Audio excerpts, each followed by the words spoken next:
¿Qué? También hay una tablería. Vamos Ok, ya. ok, Dale. escúchame. Vente, sigue directo hacia acá.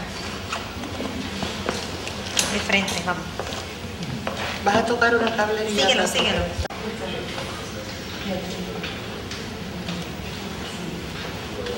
Siento que... Un placer saludarle, tenerle aquí en la fortaleza. Una la primera Perdona. dama. ¿Cómo es usted? Perdone que no me Es levanto. No, un se honor preocupe. para nosotros No se preocupe. conocerlo. Muchas gracias. Mucho gusto, Angie. Todo lo que ha aportado por este país. Muchas gracias. Un placer tenerle aquí. Enrique, vas a tener a la primera dama y al gobernador a tu mano derecha, ¿ok? Sí. ¿Va a empezar la grabación? Se ve muy bien para 100 años y física y con su mente clara, pues de verdad es un honor para nosotros tenerle aquí en la fortaleza y pues a nombre de los puertorriqueños darle nuestro reconocimiento y nuestro agradecimiento porque directa o indirectamente son muchas las generaciones que hemos pasado por sus manos a través de sus letras, así que de verdad un placer tenerle aquí. Sí, sobre todo porque salgo de la zona campesina de Puerto Rico, ¿no? De Moca, ¿es verdad? De Moca. Muy bien. El barrio Aceituna de Moca, en un sitio muy particular porque es donde se juntan Aguadilla, Isabela y Moca. Okay. Eso es por eso que muchos aguadillanos pues me dicen que yo soy aguadillano y los isabelinos me dicen que yo soy isabelino. Para mí es un honor que me consideren de su pueblo. Usted es de todos los puertorriqueños Sí, gracias. y de todo Puerto Rico y de verdad la fortaleza se ilumina el tener una persona como usted. Bueno, hasta ahora, Aquí, hoy. hasta el último momento he estado tratando de cumplir un compromiso que hice por allá por 1932, dedicar toda mi vida a penetrar en la conciencia histórica de Puerto Rico, ¿no? Y creo que si no lo he cumplido, por lo menos hice el esfuerzo de cumplirlo. Yo creo que lo ha cumplido a cabalidad y lo sigue cumpliendo Lo sigo cumpliendo. a su ya, como dijo usted, casi 100 años. Casi 100 años. Ya en un momento en que casi estoy despidiéndome, por la edad, por lo menos, yo resisto un poco despedirme. Sigue produciendo, que eso es importante, sigue produciendo. Pero aún en estos momentos postrero y último de la vida mía, pues quiero seguir manejando ese propósito que me ha guiado a través de toda la vida. Y yo quiero... Se le admira y se le reconoce por eso.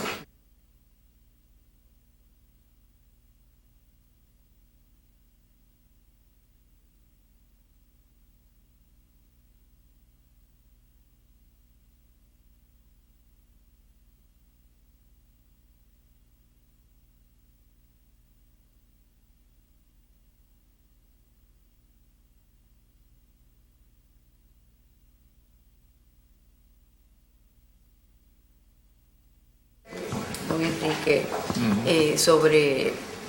usted me estaba conversando, estábamos aquí hablando sobre la importancia de mejorar la educación en Puerto Rico, volverla a tener como era antes.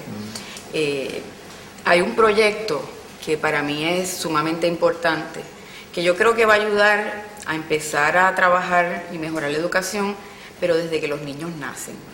Se llama Ley Sueña. Tenemos que empezar a fomentar el que los niños y los padres les lean a los niños desde que nacen, propiciar esa lectura, que los niños se enamoren de leer, que volvamos a tener esas aventuras y soñar a través de la lectura. Es por eso que vamos a fomentar la iniciativa de que se transmita a través de todo Puerto Rico el que los padres vuelvan a leerle a sus hijos.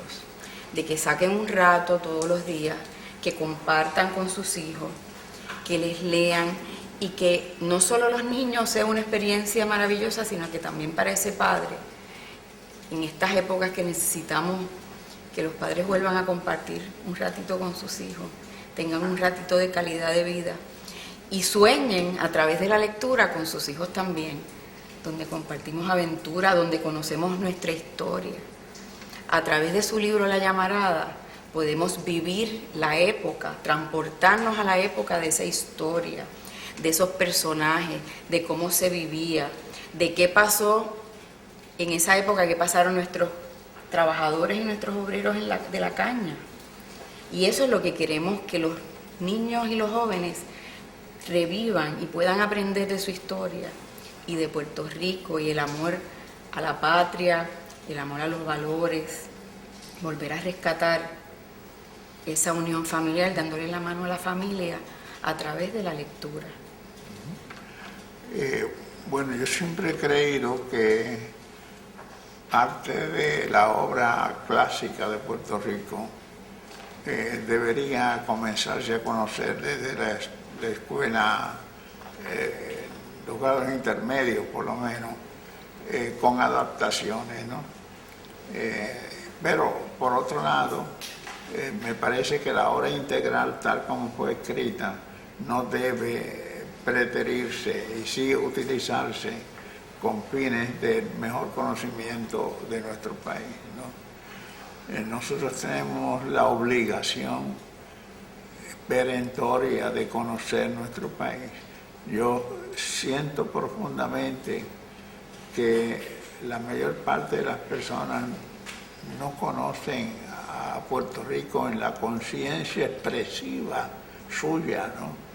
Como que Puerto Rico se la ha estado evadiendo en su conciencia histórica, ¿no? Yo aplaudo ese proyecto suyo, señora, porque creo que es una forma de redescubrirnos, ¿no?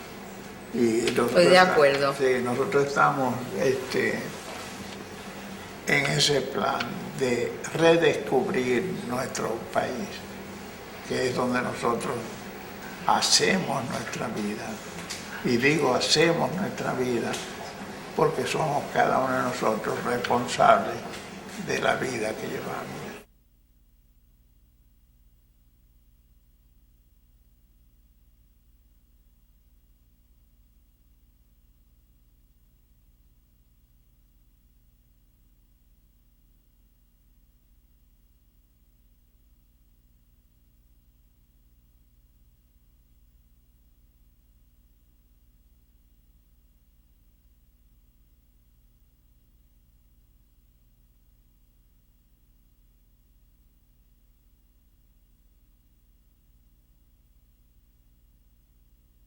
Como hija,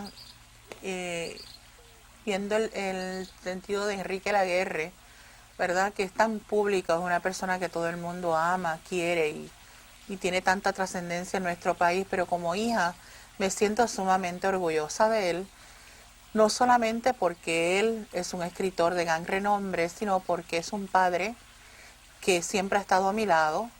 Yo he tenido, lamentablemente, perdido a mi madre muy joven, muy niña, y él ha estado conmigo haciendo ese papel de padre y madre.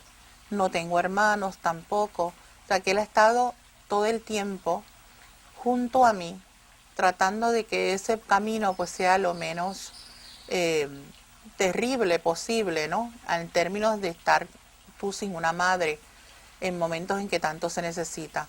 O sea que para mí ha sido su fuerza, su vitalidad, pues está totalmente impregnada en uno.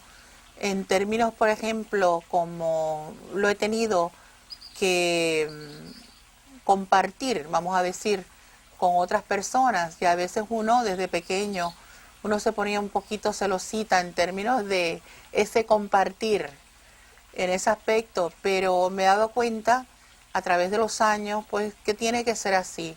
La gente pide, lo pide, aclama por él, quiere estar a su lado, le piden autógrafos en todos sitios que vamos, ¿no? Ahora que estamos compartiendo todavía aún más, pues yo me doy cuenta pues que él es parte, esa parte también es pública y que yo también tengo pues que ceder en ese sentido como hija y con mucho orgullo.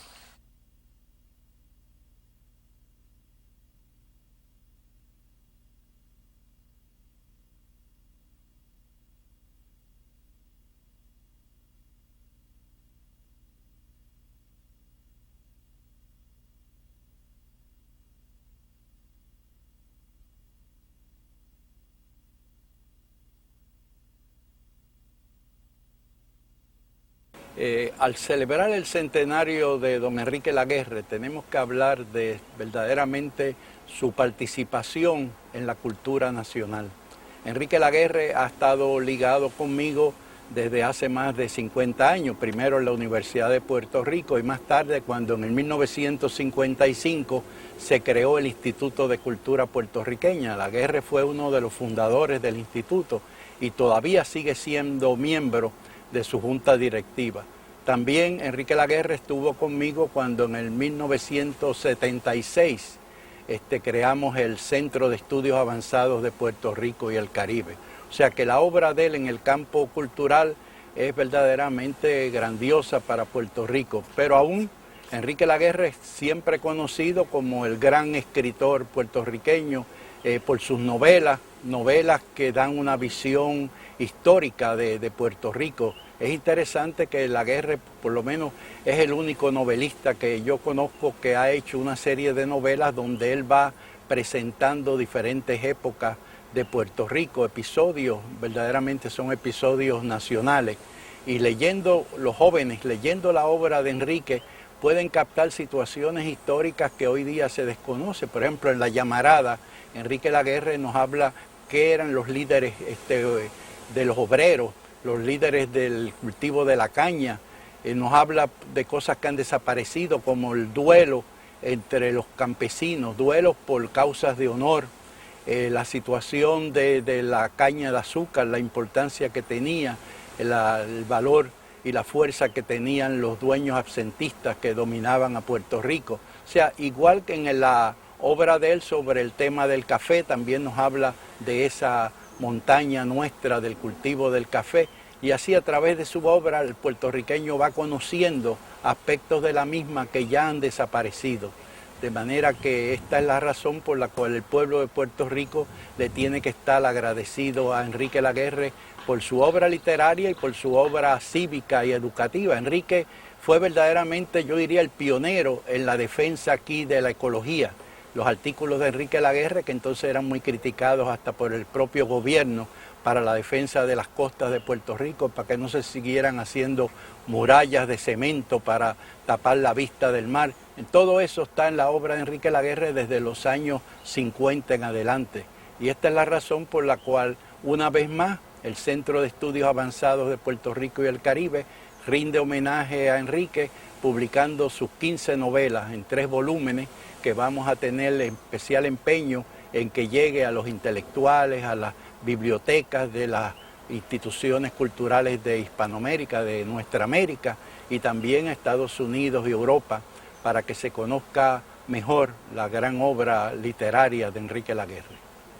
Bueno, Enrique, estoy seguro que esta conmemoración que hace el pueblo de Puerto Rico en tu centenario va a contribuir notablemente a que el país conozca más de esa rica obra tuya y que a la vez esté consciente de la defensa de nuestra nacionalidad, de la cultura, que es lo que tú a través de tu obra literaria y a través de las instituciones que tú has ayudado a fundar, como el Instituto de Cultura, el Centro de Estudios Avanzados, va a seguir adelante. Así que yo estoy seguro que va a ser esto verdaderamente un apoyo a la continuación de la obra que se comenzó hace ya más de medio siglo. Sí.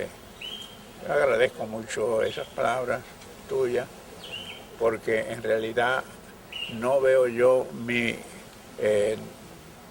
dedicación a escribir como una búsqueda de glorias ni nada, sino como un deber de puertorriqueño, de que se conozca a conciencia la historia y de que penetremos en nuestra manera colectiva de ser porque bastante espacio de tiempo tenemos desde principios del siglo XVI hasta nuestros días.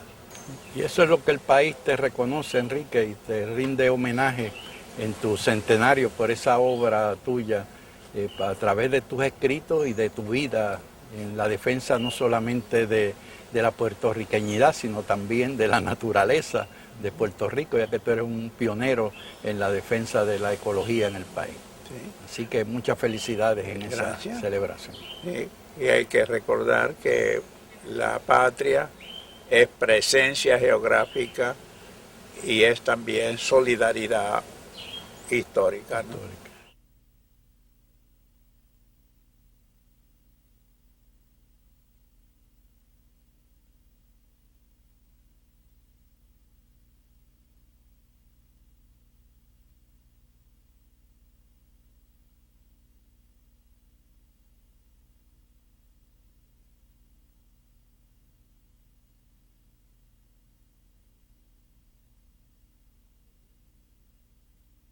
Que 20 años no es nada, dijo Gardel.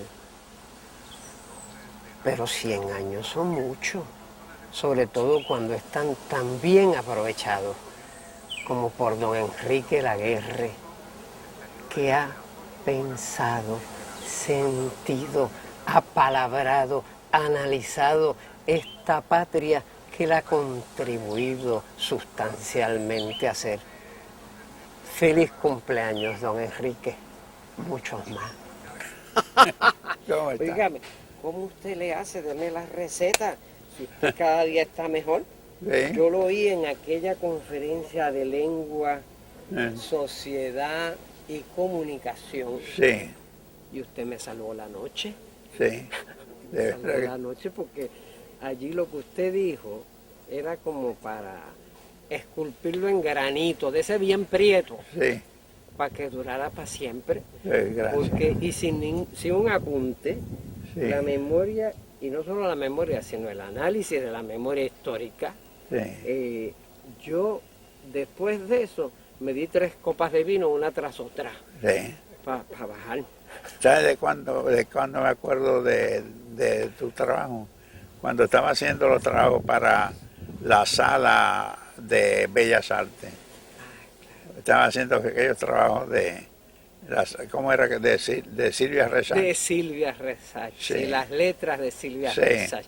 Bueno, pues le tengo una sorpresa porque me han pedido que haga el cartel conmemorativo de su centenario y ahí voy a hacerlo como lo que usted es, un hombre letrado. O sea, será construido por sus propias palabras, como es en realidad. Uno está hecho, construido por sus palabras y sus actos. Sí, esa generación ya va pasando también, pero esa es la gran generación de Puerto Rico, la generación del 45. Bueno, para mi juicio es una generación que se dedicó a la grata y heroica tarea de apalabrar el país, de bautizarlo con palabras Bueno. y con imágenes. Yo pertenezco a la generación del 30, pero la gente me dice que por qué encuentro yo que la generación del 45 es la gran generación de Puerto Rico. Usted no pertenece a ninguna generación, Sí. maestro. Usted es un degenerado en el mejor sentido de la palabra. Sí, usted no se le puede encasillar qué generación y qué generación si estamos ahora en el 2005 y usted está diciendo las cosas más pertinentes de este tiempo. Usted es de esta generación. Todo ese tiempo que usted le dedicó al magisterio, mientras enseñaba en el salón de clases, también usted salvaba horas que me imagino le robaba al sueño, al descanso y al Bueno, resto para poder escribir sus novelas y sus Bueno, dramas. no solamente eso, yo empecé mi trabajo profesional nada más que con escuela superior, o sea, con 4º año. Tuve que estudiar viajando en tren desde Aguadilla e hice primero mi normal, luego mi bachillerato, luego mi maestría y luego el doctorado en Colombia. Es decir, trabajando y estudiando, ¿no? Al Y mismo eso tiempo. continuó siempre, Sí. hasta casi el día de hoy. Hasta el día de hoy, eso es. El trabajo me fortalece y el descanso me debilita. Pero usted es joven, yo soy ya viejo. Qué bien encontrarse con alguien que me considera joven, don Enrique. No sabe cuánto le agradezco. Sí.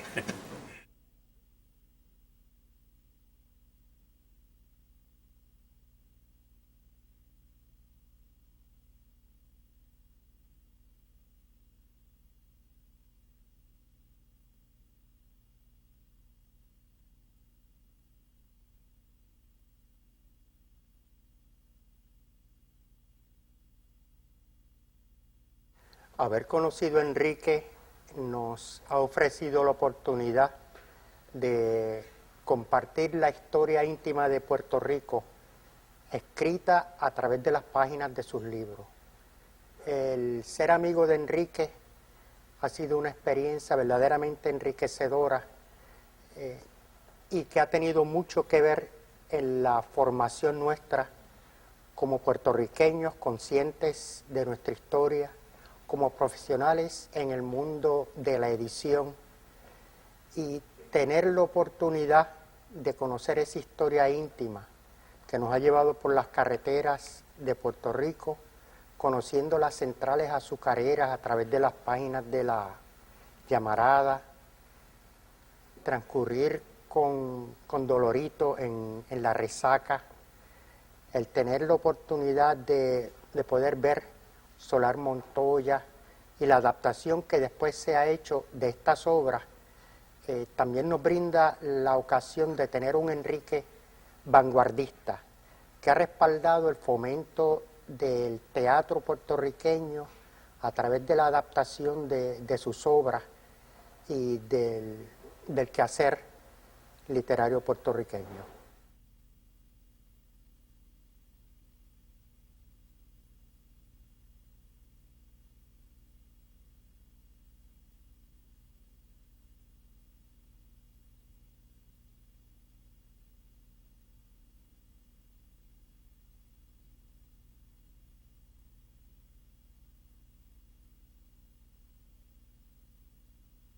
Don Enrique, quiero que me comente algo sobre la fase donde usted convive, vivió, rió y murió, sobre don Enrique Laguerre y Manuel Méndez Ballester. ¿Qué recuerdos tiene de Manolín, del Coloso, de Aguadilla, de Aguada, de Moca, del Pepina? Ese Manuel Méndez Ballester y don Enrique Laguerre, ¿de qué se recuerden del? Bueno, la primera vez que vi a Manolo fue el momento en que regresaba de Estados Unidos. Él fue muy joven. Eso por los 30, ¿no? ¿Ah? Por De los 30, sí. 30. Muy joven a Estados Unidos. Y regresó a principios de los 30, que fue. Lo vi en la plaza, lo recuerdo como ahora, como le decía yo a él mismo, riendo, y él se reía mucho, muy pitre. Muy pitre. Sí. Ah, sí. Muy elegante, ¿no? Pitre quiere decir elegante en términos populares. No era un dandy, una especie de dandy, sí. ¿Y cómo venía? ¿Cómo venía? Ataviado. Muy bien vestido, con un bigotillo Adolf Menyo. Adolf Menyo, sí. Sí. ¿Es verdad que tenía un violín? No recuerdo. Creo que tenía un violín, me decían. Sí, pero yo sé que tenía un bastón siempre. Un bastón para andar elegantemente, no para sostener. Ya, sí, claro. Esa fue la primera impresión que tuve de Manolo. Luego él se fue a trabajar a Coloso y de Coloso vino a establecer una pequeña librería en Aguadilla. Mayormente en esa librería fue que lo conocí mejor, porque fue quien se dedicó a encuadernar la primera edición de La Llamarada, ¿no? Ya. Hizo una edición, una encuadernación estupenda, cosida por vez primera. Cosida. Sí, en Puerto Rico. y no claveteada como se hacía antes, Claro, ¿no? claro. Esa edición fue de tal agrado de don Antonio Pedreira, que era el Ya. crítico, Sí, gran sí, crítico cómo no, del cómo no. momento, que le elogió muchísimo, ¿no? Le tenía un escrito sobre esto. Sí. Y la obra pasó a a venderse pues muy fácilmente. Pues don Enrique, yo le doy las gracias por las vivencias esas de don Enrique Laguerre y de Manuel Méndez Ballester, más que sus autores, sus grandes hermanos.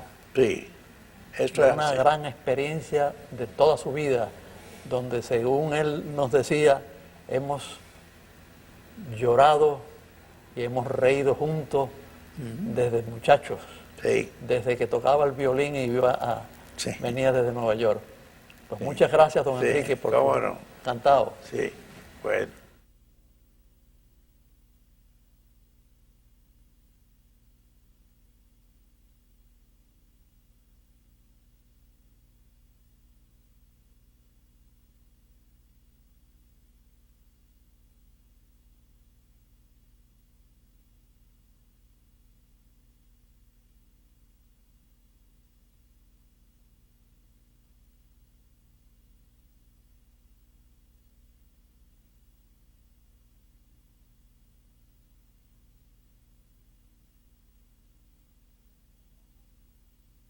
Celebramos en esta ocasión un momento muy importante para la vida cultural de nuestro país.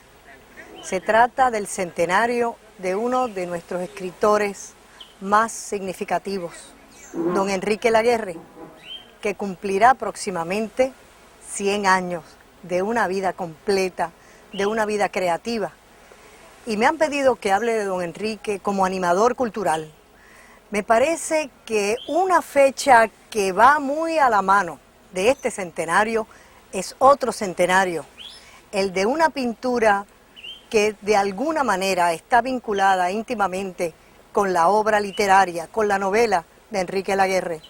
Este año se cumplen 100 años del Pan Nuestro, de esa imagen que Ramón Frade dibujó para crear un ícono que de muchas formas nos identifica. Nos ha identificado de distintas maneras. La palabra jíbaro hay que estudiarla a través de la obra de Enrique Laguerre y también a través de la obra de nuestros artistas plásticos, de nuestros poetas, de otros escritores. Y esa celebración de estos dos centenarios magníficos, extraordinarios, son pie para que el Instituto de Cultura Puertorriqueña celebre 50 años de haber sido fundado. Así que son muchos, en suma, muchas celebraciones juntas. Este año 2005 y el próximo, que es el del centenario de don Enrique, porque nació en el 2006, el 3 de mayo, nos van a servir para iniciar y culminar todo un proceso de celebración que es prácticamente infinita. Infinita como es la obra de don Enrique, infinita como es la obra de arte.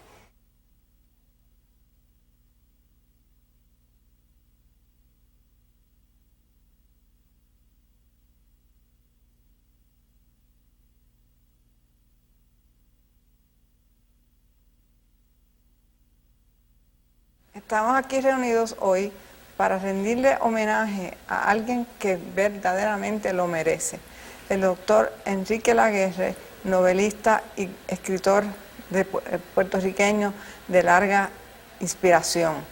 Don Enrique no solamente es novelista y escribió 15 novelas, la primera de la cual fue La Llamarada, publicada en el 1935, sino que también ha sido poeta con un libro extraordinario de poemas autobiográficos cuyo título es Residuos. Tiene también obras de teatro y crónicas que ha publicado en los periódicos durante los últimos 60 años.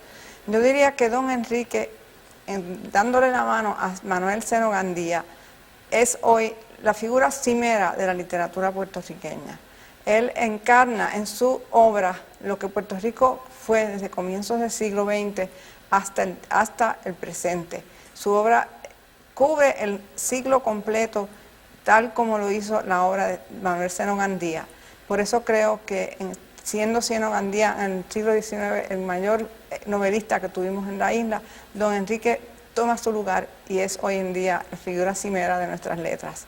Este homenaje que le damos hoy es un homenaje muy merecido y para mí un honor estar aquí y poder hablar sobre él. Muchas gracias.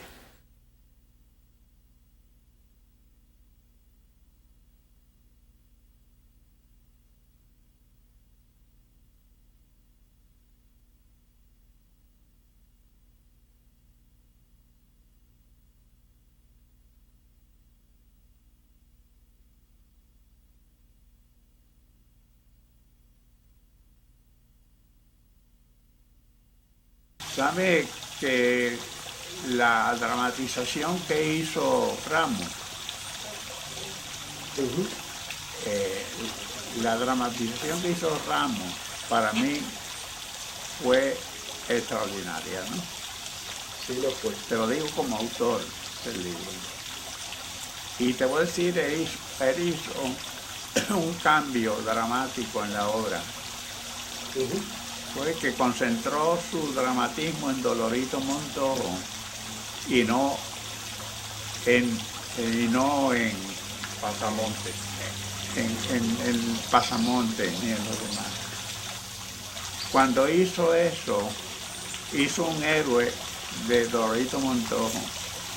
Igualmente hizo con La Llamarada. No concentró en Juan Antonio Borrás, sino en Segundo Marte. Correcto. Hizo de Segundo Marte un héroe. Y en realidad, Juan Antonio Borrás es un antihéroe. No es un héroe. De modo que Ramos Perea es un tipo de persona que no dice en su manera de ser lo que la habilidad que tiene.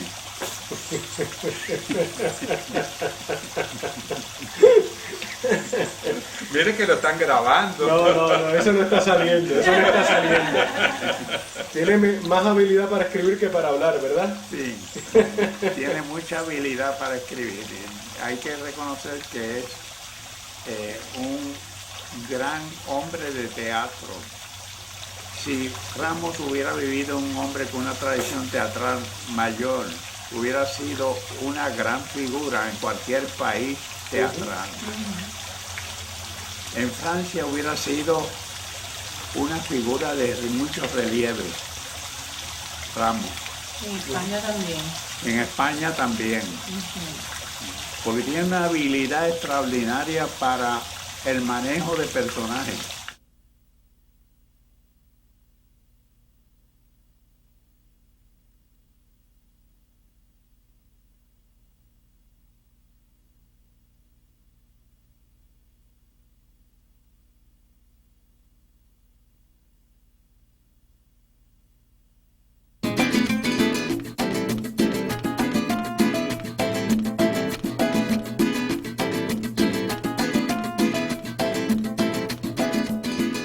Sin duda alguna, La Resaca no solo es una de las obras más logradas de don Enrique Laguerre, sino de la literatura puertorriqueña.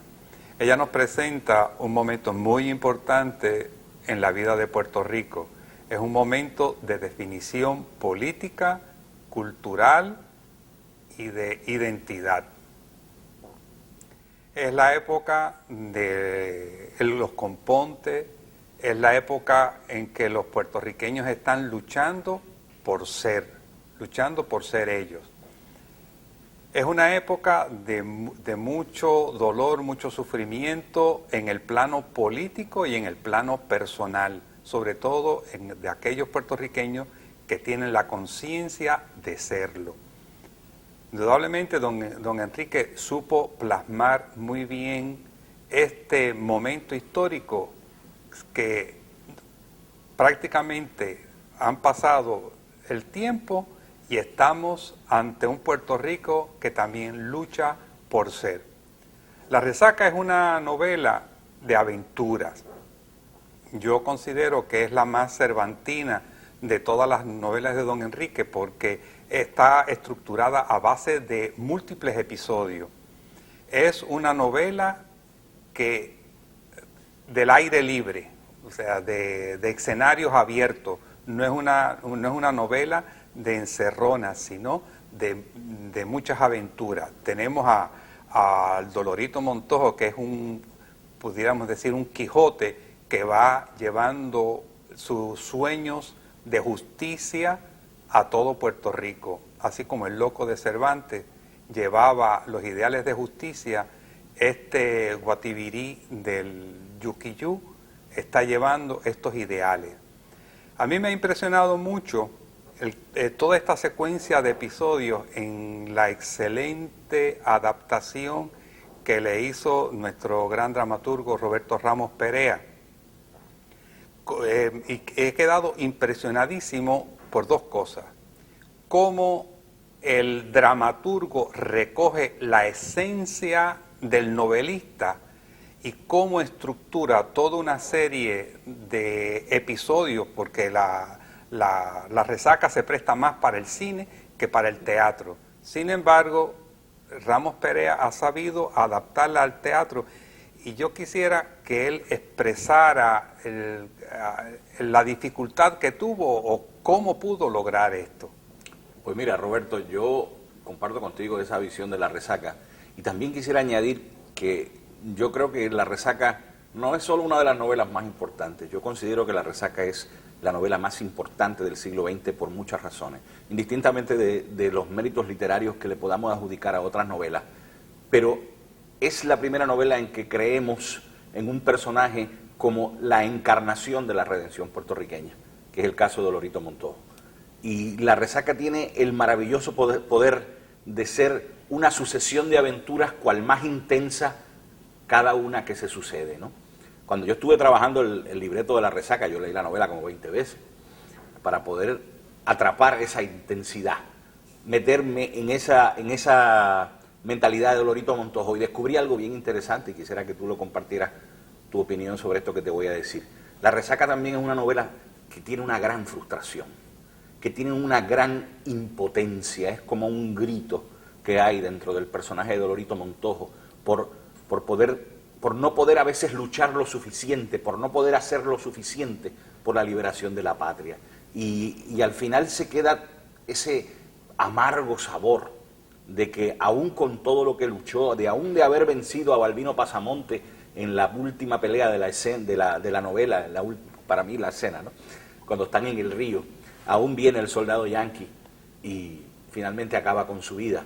Y hay un gran dolor, hay una gran lucha por lograr esa justicia que tú hablas, pero que a veces esa justicia por muchas razones no se puede lograr, por resentimiento del pasado, por el abuso del poder, por la tortura, por la violación. Todos esos sucesos que se van desarrollando en la novela nos llevan a un sentimiento trágico, y no trágico porque muera mucha gente, sino trágico porque nos enfrentamos a lo inevitable. Y en la resaca nos enfrentamos a algo que es inevitable, que es que no importa cuánto luchemos, no importa cuánto demos la vida por la libertad de la nación, siempre va a venir un amo terrible que va a terminar haciendo su antojo. ¿Compartes conmigo esa idea? Fíjate, una de las preocupaciones de don Enrique siempre fue Puerto Rico, su gente y Puerto Rico. Y a él le dolía mucho la situación política y cultural de Puerto Rico. A él le criticaron, por ejemplo, mucho el personaje, que después hablaremos de él, el personaje de la llamarada. Y entonces él dijo, pero si es que el puertorriqueño es así. Claro. De esa indefinición, ambigüedad, el ir, el no saber. Entonces él dice en un ensayo que tiene Puerto Rico, más allá de su historia visible, le está diciendo, mire, estamos igual que antes, y la resaca termina con España y empieza con Estados Unidos, y estamos en lo mismo. Por eso que te digo que hay una gran impotencia de verdad por la realidad histórica. Hay una gran, detrás de la resaca está la metáfora del yuquiyú, claro. el yuquiyú, y entonces al final viene la escena que Dolorito ahoga a Pasamonte, ¿qué es lo que qué es lo que está diciendo? Urayoan le dijo a los caciques, los inmortales perecen en el río, como dice el mito de Salcedo, ¿no? Exactamente. Entonces, ¿qué le está diciendo don Enrique a los puertorriqueños? Los inmortales perecen en el río. O sea, está elaborando el mito para que el puertorriqueño de hoy esté consciente de esa realidad, de que se tiene que luchar por la definición cultural, política, etcétera. Claro que sí, que es una lucha que va en todos los niveles, que es una lucha desde la moral misma del puertorriqueño, desde su ideario político, desde sus emociones, desde su sufrimiento personal, desde su enfrentamiento con la historia. Es una lucha constante. Y eso es lo que traté de hacer en esta adaptación. Dolorito Montojo va como en una especie de vía crucis de su vida, va descubriendo pequeños pedazos de su historia y los va asimilando como suyos, ¿no? Los sucesos, por ejemplo, de la casa en la que él llega, donde está la muchachita que tiene el niñito del muchacho rico, no recuerdo ahora los nombres de los personajes, porque son muchísimos. Ángela. Y ese sufrimiento de esa muchacha, ese reclamo de justicia social del desvalido, del oprimido, y que Dolorito Montojo la toma por el brazo y la lleva donde el muchacho le dice, ahora tú te vas a casar con ella, ¿no? Ese sentimiento de justicia, yo siento que crece en cada momento de la novela, pero que al final se ve trunco porque Dolorito Montojo no logra su propia redención, no logra liberarse de ese pasado de Balbino Pasamonte que lo ha perseguido toda la vida, de este soldado yanqui que aparece en las últimas páginas de la novela y que se enfrenta a Dolorito como una nueva sorpresa, como un nuevo obstáculo, como un nuevo proceso que tiene que luchar. Y Dolorito, no, si bien no se rinde, pero hay en su espíritu un cansancio, hay en su espíritu una impotencia de que no pude lograr esto. Lo que tú dijiste al principio, una frustración, o sea, no pude lograr, luché, pero no pude. Pero sin embargo está la cuestión de que luchó. Pero a ti también te ahogaremos en el río, y eso es lo que él nos lega a nosotros en el futuro. Al yanqui también lo ahogaremos como hagamos al español. O sea, es que en el fondo lo que le está diciendo al puertorriqueño es que tiene que estar consciente de su realidad. Correcto. O sea, a veces a mí me da la impresión de que el puertorriqueño no siente por Puerto Rico.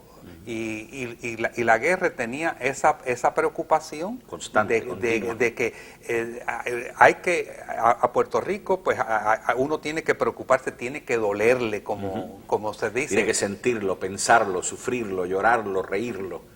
Eso es lo que es la nación, porque la nación es la esencia del ser, para don Enrique. Fundamentalmente eso es lo que está presentando la resaca. Hay un detalle muy importante.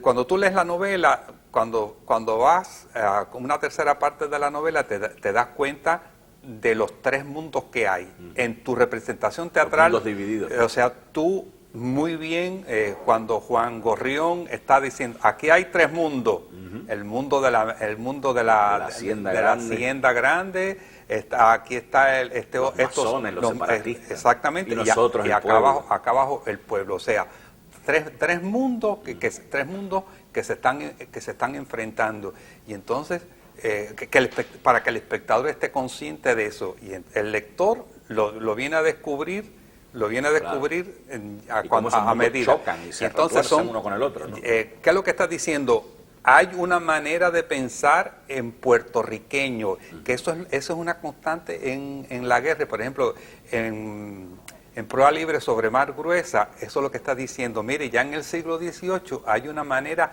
de pensar, de sentir y de decir puertorriqueño. O sea, que es una definición de lo que somos. Y para mí ese es el sentido valioso de ¿Te pareció que la adaptación teatral logró eso? O sea, hay una cosa, y que lo diga yo no tiene tanta importancia, pero me parece que don Enrique quedó muy satisfecho porque él me lo dijo. Yo le dije, don Enrique, me gustó mucho la adaptación porque guarda la esencia de la novela. Tú sabes que cada obra de teatro, el director la adapta como le da la gana, o sea... Pero aquí yo estaba muy consciente de lo que Enrique estaba persiguiendo, sobre todo la atmósfera de los caminos, que para don Enrique era muy importante, la geografía del campo, la geografía de la montaña, el río, el camino que va a Dolorito Montojo llevando pueblo tras pueblo, espacio tras espacio, ¿no? Ese espacio libre. A él le gustaba mucho esa idea de que el espacio, el escenario estuviera libre y que solamente hubiera un elemento que se moviera y se cerrara y se abriera. Pero ese espacio, ese camino, porque es como Dolorito Montojo, andar una tierra llena de caminos. Tú sabes qué pasa, que don Enrique siempre insistía en estas dos cosas. Lo que él le llamaba la geografía física, y, o sea, el mito o la geografía física y la geografía espiritual. Claro. O sea, don Enrique se dolía de dos cosas, de que el puertorriqueño no conocía la historia de Puerto Rico y no conocía la geografía. Y ahí esta doble dimensión del ambiente geográfico, claro, es importante para el sentido de quiénes de qué somos y quiénes somos. Y aún en el mismo yunque hay un símbolo de la identidad. O sea, el yunque es el único espacio que no ha sido violado, es el único espacio que no ha sido mancillado ni atado, ¿no? Así que yo creo que ahí hay un signo también bien importante. Ese espíritu de represión del general Palacio y todo, es símbolo o es signo de una desesperación. Claro. O sea, cuando hay una manifestación de lo que se quiere ser y se impide esa realización, pues entonces viene la fuerza a coaccionar esto. Y en este sentido, si hay frustración con Dolorito, pero Dolorito murió consciente de quién era. Claro que sí, claro que o sea, sí. Aparte de todos los dolores de su vida, aparte de sus frustraciones románticas, aparte de su dolor como individuo, él estaba bien claro de que su lucha no había sido en vano. Fíjate que es una especie de Quijote que muere consciente de quién es. Alonso Quijano, pero no ha logrado imponer la justicia en el mundo, pero lo luchó y estuvo consciente. Y en el fondo me parece que eso es lo que nos toca a cada persona y a cada generación, luchar. ¿Lo lograremos o no lo lograremos? A fin de cuentas, la historia va a decidir. ¿Y cómo te compara Dolorito Montojo con nuestro querido héroe de la llamarada, Juan Antonio Borrazo? Bueno, fíjate, es un hombre que está luchando. Quiere ser una cosa, él quiere sobresalir, no está de acuerdo, pero no quiere hacer, siempre está en una constante ambivalencia. En Borrás está indeciso en amores, no sabe si por Delmira, si por Sara, ni por Pepiña. Con los obreros, por momento no, a ellos les tienes que pagar todo lo que le tiene que pagar y no sé cuánto. Y de momento baja el rostro ante el capataz. Sí, no, y entonces cuando le dice tú vas a ser ahora el capataz, entonces que entren a las 7, pero le empiezas a contar a las 8, claro, que salgan a las 4:30, pero le pagas hasta las 4, y entonces él se queda callado la boca ante eso. Es que es un momento histórico bien particular, sí, ¿no? Mira, Skármeta vino a descubrir a don Enrique y él lo dijo públicamente, dice, yo estuve leyendo La Llamarada y que he quedado impresionado en cómo el novelista logra presentar esta ambivalencia dentro del personaje. ¿Y sabes qué me llamó la atención? Sara es un personaje que no sale. Sí, pero en la obra sale. Exactamente, entonces... Porque es la primera culpa de Juan Antonio Borrás. Claro, pero tú hábilmente, cuando él está hablando, cuando yo vi aparecer a Sara, yo dije, no, aquí como se dice allá en Moca, un buen puertorriqueño se la comió. O sea, porque presentó el personaje que siempre le está comiendo la conciencia. Claro, la conciencia. Tú me prometiste que te ibas a casar conmigo, tú me prometiste tantas cosas, y él obviamente es la primera promesa que rompe. Y a partir de esa primera promesa que rompe, hay un montón de promesas que él va rompiendo de sí mismo y de su propio corazón. Fíjate, dice, pero ahora yo soy un agrónomo, o sea, ella es una pobre costurera, claro, cuando en aquella época que la mujer tenía que ganarse el sustento trabajando como costurera porque no había otra cosa. Entonces, él rompe así. Sin embargo, dentro de las obras, don Enrique siempre pone una conciencia, y la conciencia don Polo. Esa conciencia de la sociedad, esa conciencia del oprimido.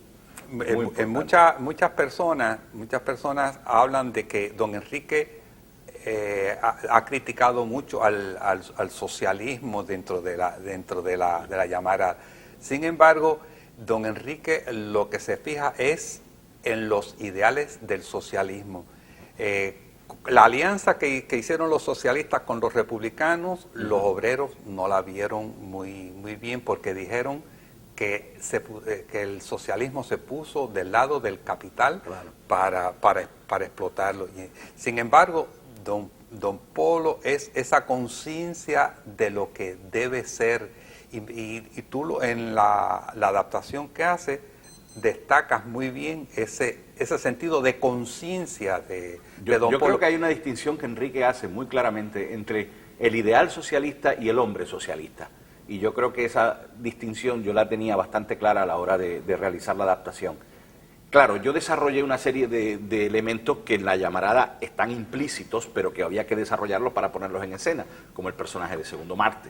El personaje de Segundo Marte pues tiene que tener una justificación para creer en las cosas que cree, y entonces habla de su vida, de sus sufrimientos, habla de ese conflicto entre la idea y la acción, y la confronta con la idea y la acción de Juan Antonio Borrás, y tenemos un protagonista y un antagonista que están luchando por objetivos diferentes, ¿no? Y eso es lo que hace el drama, ¿no? Confrontar esos objetivos diferentes, que a la larga pues termina en las consecuencias trágicas que termina, pero que si bien muere Segundo Marte, para Juan Antonio Borrás es un despertar de conciencia, es un abrir los ojos, mira en lo que tú estabas, mira a dónde te llevó tu ambigüedad, tu falta de solidez en tu compromiso, ¿no?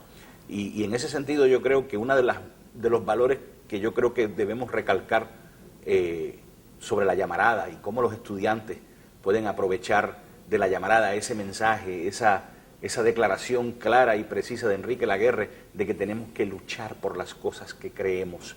Y yo creo que eso es uno de los grandes valores educativos que tiene esta novela, no sé si te parece, de que a través de Juan Antonio Borrás vemos de la duda a la afirmación, de lo oscuro del ideal, de lo oscuro de las ideas, a la claridad de las ideas, ¿no? Y a la afirmación nacional, a la afirmación de la puertorriqueñidad, a la afirmación del compromiso humano. Yo creo que Juan Antonio Borrás representa ese viaje desde las oscuridades del ser hasta las iluminaciones del ser. Ahorita tú dijiste una cosa que fue muy cierta, que esa época fue una época muy dura. Muy compleja. O sea, sí. Muy dura, compleja y dura. Se estaba pasando hambre, había... la central era un monstruo que consumía. No, era que tenía el control de todo. O sea, claro la central llevaba la vida económica y política del país. La caña asesina, como le llamaban los obreros. Y en toda la obra se recalca una cosa, y está bien claro, los cortadores de caña, o sea, el jíbaro es un esclavo, la esclavitud del cañizar, y cayó en la esclavitud. La esclavitud. Pudiera parecer que esta novela, que fue de los años 30, que hoy en día no hay caña, no tiene sentido de ¿para qué leer esta obra si ya hoy día no hay caña, no sé cuánto? Sin embargo, yo lo veo de la siguiente forma. La lucha por la justicia no es de los años 30 y no es de la caña, de acuerdo, totalmente. Sino hoy día, si en aquel entonces hubo que luchar por la justicia, hoy día hay que hacerlo más. Si como tú muy bien retrataste, Juan Antonio, es un espíritu que no sabe qué tiene que hacer y llega a afirmarse, hoy en día tenemos mucha gente así, que no saben dónde, qué posición asumir, qué voy a hacer aquí, pero ¿cómo se llama? Hay que tomar Yo creo que eso es uno de los grandes valores de estas dos novelas y de toda la obra de don Enrique. Son novelas, La Resaca y La Llamarada, que son viajes a sí mismos, hacia el interior de lo que somos nosotros como puertorriqueños. Y yo creo que todos los estudiantes de Puerto Rico tienen que hacer ese viaje. Y ese viaje se hace a través de conocer la historia que don Enrique nos narra en sus novelas, que son parte de lo que nosotros somos, está en nuestro archivo de experiencias históricas, y ese archivo hay que abrirlo continuamente para enterarnos, a través de hombres maravillosos como fue don Enrique Laguerre, de que el viaje hacia la puertorriqueñidad no es un viaje fácil, es un viaje de sacrificio, es un viaje un viaje muy azaroso, pero finalmente cuando lleguemos estamos completamente seguros de que vamos a sentirnos como realmente somos. Este filósofo y escritor Jean-Paul Sartre decía: no tenemos historia, somos la historia, porque la historia está en nosotros. Lo que somos hoy día es lo que pasó en los años 30, está en nosotros, porque eso ha sido un sedimento para nosotros. La niñez que nosotros tuvimos está en nosotros, por lo tanto, don Enrique muy bien decía, hay que conocer la historia, porque conociendo la historia sabemos quiénes somos. Claro que sí. Y esto es fundamental. Hay un detalle que quisiera brevemente que tú me lo dijeras, porque si trabajo te tuvo que costar la resaca por los muchos episodios que tenía, peor tuvo que haber sido la llamarada, porque es un monólogo. Es un monólogo interior, meterte. Que se desenvuelve poco a poco, y obviamente hay que sacar de lo que Juan Antonio Borrás ve del mundo, cuál es esa realidad del mundo, porque solamente estamos viendo su punto de vista, escuchando lo que él piensa. Se nos hace un poco difícil a veces conocer lo que piensan los demás, porque es él quien solamente los está hablando, ¿no? Pero fue muy interesante. Yo le decía a Enrique, hay cosas que voy a tener que desarrollar, que no están quizá en la novela de manera explícita. Me dice, haga usted lo que usted quiera, me decía. Y entonces pues yo desarrollé algunas cosas que estoy seguro que a don Enrique le gustaron mucho cuando la vio, y cuando leyó el texto me dijo, esto está perfecto, Roberto, va meterle mano con Ulises Rodríguez, que fue el que hizo la producción, y logramos captar sobre todo la complejidad de la llamarada, ¿no? Esos mundos que chocan, esa continua lucha entre el obrero, entre la central, entre el corazón de este hombre Juan Antonio Borrás por sus culpas, sus novias. Todo eso logramos captarlo, yo creo que con mucha precisión. Tuve la suerte de tener un productor excepcional como Ulises, que es un hombre muy detallista y es un hombre que sabía la importancia del trabajo que estábamos haciendo. Es muy importante el teatro educativo, y que hayamos podido adaptar estas dos novelas de Enrique Laguerre, pues yo creo que cumple cabalmente con la función de llevar mucho más allá del tiempo en que vivimos, la posibilidad de que el estudiante puertorriqueño pueda verse representado en su historia, en su quehacer, en un escenario. Es muy difícil llevar una novela como esta al cine, porque nunca hay los presupuestos, nunca hay los intereses de parte de las agencias que quisieran hacerlo, pero el teatro nos resuelve ese problema, y el teatro nos da esa oportunidad de expresar la complejidad de esos mundos. Pasará el tiempo, vendrán obras, pero la llamarada y la resaca tienen un sitial muy importante dentro de la literatura y dentro del puertorriqueño. O sea, para el puertorriqueño es fundamental, son fundamentales estas dos obras, porque está presentando precisamente la lucha del ser puertorriqueño, el desarrollo de la conciencia del La resaca fue la primera novela que yo leí en mi vida completa. Yo tenía 11 años o 12 cuando la leí, y cuando terminé de leerla dije, este libro va a cambiar mi vida, y así lo hizo. Siempre soñé con ser Dolorito Montojo, así que eso te puedo decir, que un estudiante puertorriqueño puede identificarse mucho con él, porque es un hombre lleno de esperanzas, lleno de frustraciones, lleno de inseguridades, pero también lleno de sueños. Y si bien muchas novelas de Enrique son sueños rotos, son sueños que luchan por lograrse y a veces no se pueden lograr, otras veces sí, yo creo que nosotros siempre vivimos atados a una gran aspiración, que es la aspiración de afirmarnos, como tú bien dices, en lo que somos, en la afirmación de la libertad, en la afirmación del ser, en la afirmación de ser y vivir a Puerto Rico. Escritores internacionales han destacado la importancia que tiene dentro de las letras puertorriqueñas la resaca y la llamarada. Es fundamental que todos nosotros nos demos a la tarea de estudiarlas, de profundizarlas, pero más que nada de vivirlas. Claro que sí. Lo mejor que le puede pasar a un escritor es que su legado, el mensaje, viva y perdure a través de los siglos.